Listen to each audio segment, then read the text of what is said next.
नमस्कार, स्वागत है आपका हमारे YouTube चैनल माला एजुकेशन वर्ल्ड में। आज हम सामाजिक विज्ञान शिक्षण के अंतर्गत इतिहास विषय की पाठ्य योजना देखेंगे कि इतिहास विषय की पाठ्य योजना कैसे बनाते हैं और उसका सही प्रारूप क्या है। तो आइए शुरू करते हैं और देखते हैं इतिहास विषय की पाठ्य योजना। पाठ्य योजना बनाते समय हमको सबसे पहले पाठ्य योजना लिखनी होती है, फिर उसके बाद विद्यालय का नाम। विद्यालय के नाम में आप जहां शिक्षण अभ्यास कार्य कर रहे होते हैं उस विद्यालय का नाम लिखना होता है, लेकिन परीक्षा में आप XYZ या अ.ब.श. विद्यालय लिख सकते हैं। फिर हमको दिनांक डालनी होती है। दिनांक में हम जिस दिनांक को पाठ्य योजना बना रहे होते हैं वह दिनांक लिखना होता है। फिर कक्षा, जिस कक्षा के लिए हम पाठ्य योजना बना रहे होते हैं वहाँ वह कक्षा नोट करनी होती है। फिर विषय लिखना होता है। विषय में हम सामाजिक विषय लिखते हैं, उप विषय में हम इतिहास लिखते हैं, फिर कालांश लिखते हैं और अवधि लिखते हैं। फिर प्रकरण में हम सिंधु घाटी सभ्यता लिखते हैं। चूँकि हम यहाँ आज इतिहास विषय की पाठ्य योजना का अध्ययन कर रहे हैं तो सिंधु घाटी की सभ्यता इतिहास विषय के अंतर्गत आती है, तो आज हम सिंधु घाटी सभ्यता की पाठ्य योजना बनाएंगे, इसलिए प्रकरण में सिंधु घाटी सभ्यता लिखेंगे।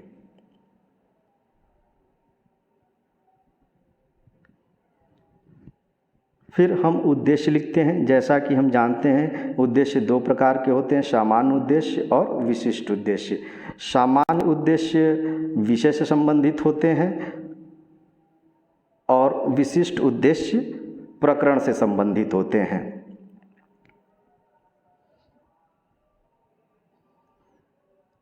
तो सामान्य उद्देश्य के अंतर्गत चूँकि सामान्य उद्देश्य विषय संबंधित होता है तो हमको विषय के सामान्य उद्देश्य लिखने होते हैं। तो हम इसमें पहला पॉइंट देते हैं छात्र छात्राओं को इतिहास विषय से अवगत कराना। दूसरा, छात्र छात्राओं में इतिहास विषय के प्रति रुचि उत्पन्न करना। तीसरा, छात्र छात्राओं को मानवीय विकास की क्रमबद्ध जानकारी देना। चौथा, छात्र छात्राओं को भूतकाल के आधार पर वर्तमान को समझने योग्य बनाना। पाँचवां, छात्र छात्राओं को ऐतिहासिक स्थलों तथा तथ्यों का ज्ञान प्रदान करना। तो ये उद्देश्य तो विषय से संबंधित थे। उसके बाद हम विशिष्ट उद्देश्य देखेंगे।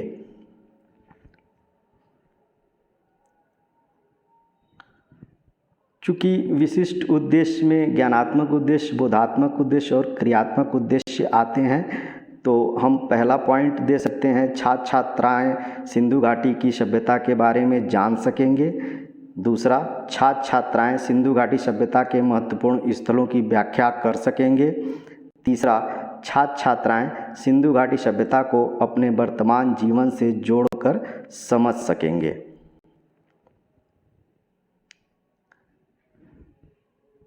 फिर हम शिक्षण सहायक सामग्री लिखते हैं। शिक्षण सहायक सामग्री के अंतर्गत सिंधु घाटी सभ्यता से संबंधित चार्ट, ऐतिहासिक मानचित्र एवं पाठ्य पुस्तकें लिखते हैं। फिर शिक्षण विधि लिखते हैं। शिक्षण विधि के अंतर्गत हम व्याख्या विधि और प्रश्नोत्तर विधि लिखते हैं।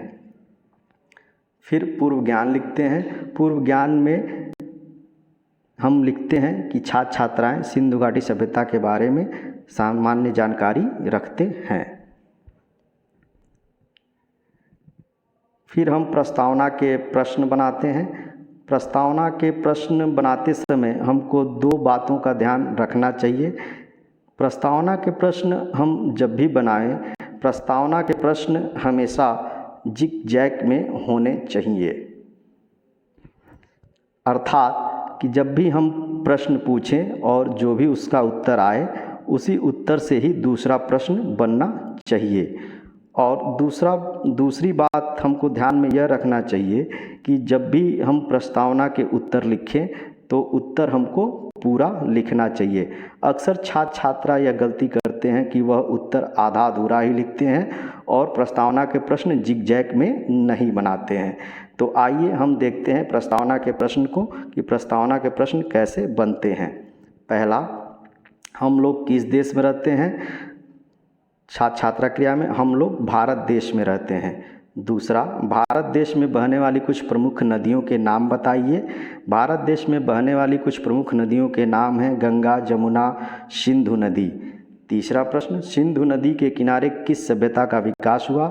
सिंधु नदी के किनारे सिंधु नदी घाटी सभ्यता का विकास हुआ। चौथा, सिंधु घाटी सभ्यता के बारे में आप क्या जानते हैं? अब यहाँ हमारा समस्यात्मक आ गया और यही हमारा प्रकरण होगा, सिंधु घाटी सभ्यता।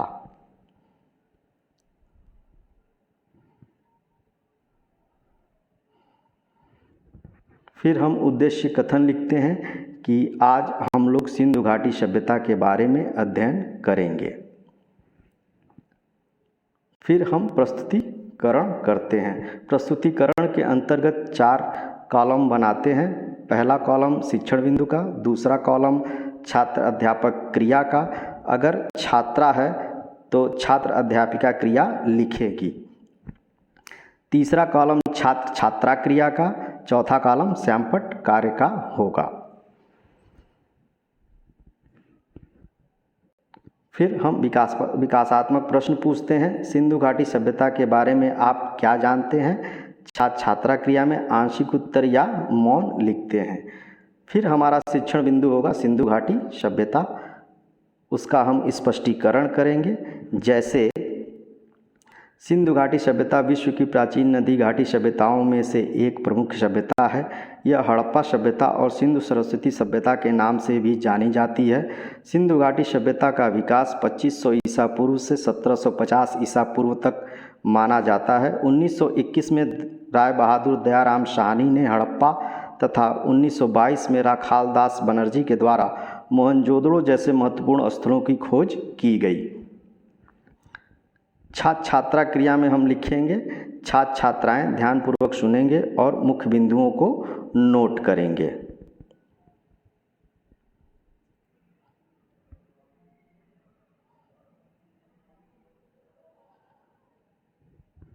फिर ऊपर पढ़ाए गए शिक्षण बिंदु के अनुसार हम बोधात्मक प्रश्न पूछते हैं। जैसे पहला, सिंधु घाटी सभ्यता को और किस नाम से जाना जाता है? छात्र छात्रा क्रिया में सिंधु घाटी सभ्यता को हड़प्पा सभ्यता और सिंधु सरस्वती सभ्यता के नाम से जाना जाता है। दूसरा बोधात्मक प्रश्न हम वह प्रश्न पूछते हैं जो हमको दूसरे शिक्षण बिंदु में पढ़ाना होता है। तो यहाँ हम दूसरा प्रश्न पूछेंगे, सिंधु सभ्यता की क्या विशेषताएं हैं? तो छात्र छात्रा क्रिया में आंशिक उत्तर या मौन होगा। उसके बाद हम फिर स्पष्टीकरण करते हैं और शिक्षण बिंदु में हम लिखते हैं सिंधु सभ्यता की विशेषताएं। फिर हम स्पष्टीकरण करते हैं कि सिंधु घाटी सभ्यता की खुदाई से प्राप्त अवशेषों से यह पता चलता है कि यहाँ सुव्यवस्थित नगर योजना थी, सड़कें और नालियाँ बनी हुई थी, मकानों से गंदा पानी निकलने की व्यवस्था थी।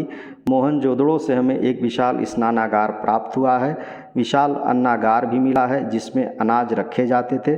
सिंधु सभ्यता का समाज वर्गहीन समाज था, लोग मुख्यतः 9 प्रकार की फसलें उगाते थे। छात्र छात्रा क्रिया में लिखेंगे, छात्र छात्रा ध्यानपूर्वक सुनेंगे व मुख्य बिंदुओं को नोट करेंगे।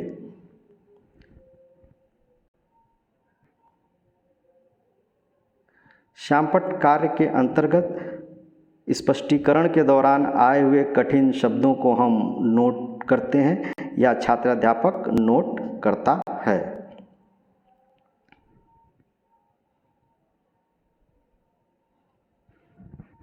फिर हम श्यामपट्ट सारांश लिखते हैं। चूँकि ऊपर श्यामपट्ट कार्य लिखा गया है तो छात्र अध्यापक पाठ को पढ़ाते समय जो भी कठिन शब्द आते हैं वह श्यामपट्ट कार्य के अंतर्गत करता है या लिखता है। श्यामपट्ट सारांश में हमको पढ़ाए गए पाठ का सारांश लिखना होता है। जैसे सिंधु घाटी सभ्यता को हड़प्पा सभ्यता और सिंधु सरस्वती सभ्यता के नाम से जाना जाता है। दूसरा, हड़प्पा की खोज दयाराम साहनी ने 1921 में किया। तीसरा, लोग मुख्यतः 9 प्रकार की फसल उगाते थे।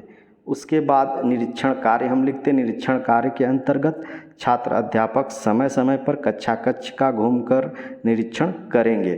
फिर हम मूल्यांकन के प्रश्न देते हैं। मूल्यांकन के प्रश्न के अंतर्गत मोहनजोदड़ो की खुदाई से क्या प्राप्त हुआ। दूसरा क्वेश्चन, हड़प्पा तथा मोहनजोदड़ो की खोज किसने की। उसके बाद हम गृह कार्य देते हैं।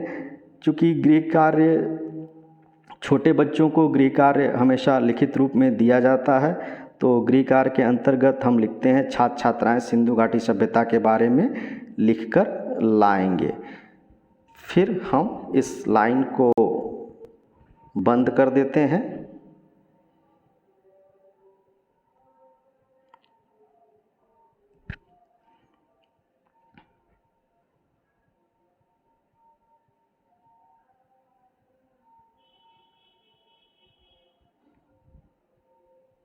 तो इस प्रकार हमने इतिहास विषय की पाठ्य योजना को देखा कि इतिहास विषय की पाठ्य योजना का सही प्रारूप क्या है और पाठ्य योजना कैसे बनाया जाता है। तो एक बार आप पुनः इसको देख लें। आप जब भी इतिहास विषय की पाठ्य योजना बनाएं तो इसी प्रकार से बनाएं।